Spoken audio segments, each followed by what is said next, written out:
គ្រូបង្វឹកលោក Pep Nunes ដែលជាគ្រូបង្វឹកក្រុមព្រះខារីស្វារៀងដែលបានប្រកាសពីការចាក់ចែងទៅហើយនោះបានលើកឡើងនៅពីចំណុចដើម្បីពង្រឹងនិងអភិវឌ្ឍបន្ថែមសម្រាប់នៅលីកកម្ពុជាកម្ពុជា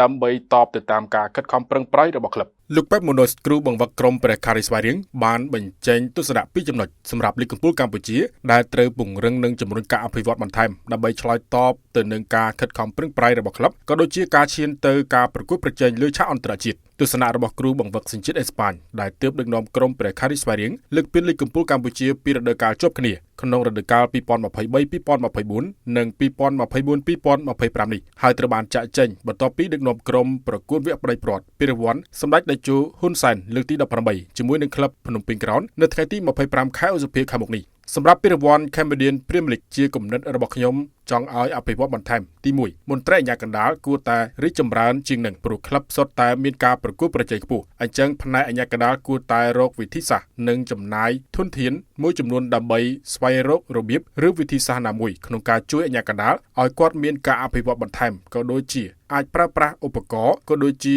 វីដេអូឬអ្វីផ្សេងៗដើម្បីជួយពួកគាត់បន្ថែមទី2ភាពខុសគ្នារវាងក្រុមស្ថិតនៅតំបន់កំពូលនិងក្រុមនៅតំបន់ខាងក្រោមមានន័យថាពាក់ព័ន្ធនឹងគុណភាពរៀងខុសគ្នាឆ្ងាយពេករវាងក្រុមស្ថិតនៅតំបន់កំពូលនិងប៉ុន្មានក្រុមខាងក្រោមអញ្ចឹងបើគាត់មានធនធានឬអាចអភិវឌ្ឍនៅផ្នែកណាមួយក៏ដូចជាទីលានការបណ្ដុះបណ្ដាលគុណភាពកីឡាករបន្ថែមទាំងអស់នោះដើម្បីបង្កើនគុណភាពនិងកាត់បន្ថយគម្លាតរវាងក្រុមនៅតំបន់ខាងលើនិងក្រុមនៅតំបន់ខាងក្រោមឲ្យប្រកៀកប្រកិតគ្នាក្រៅពីលើកនៅចំណុចត្រូវកែលម្អនេះដែលជាទស្សនៈផ្ទាល់ខ្លួនរបស់លោក Pep Nunes ក៏សង្ឃឹមថាអនាគតនៃលីកកម្ពុជាកម្ពុជាប្រសិនបើមានក្រុមបន្ថែមកាន់តែច្រើនទៀតនឹងកាន់តែល្អស្របពេលបច្ចុប្បន្នគឺមាន11ក្រុមដែលបានចូលរួមប្រកួតប្រជែងកាលពីរដូវកាល2024-2025 កន្លងទៅយ៉ាងណាលោកទទួលស្គាល់ថាលីកកម្ពុជាកម្ពុជាបច្ចុប្បន្នពិតជាមានភាពរីកចម្រើននិងការប្រកួតប្រជែងកាន់តែខ្ពស់ផងដែរគួរដឹងថាលីកកម្ពុជាកម្ពុជារដូវកាល2024-2025ទើបបានបញ្ចប់រដូវកាលថ្មីនេះក្រោយដំណើរការអស់រយៈពេល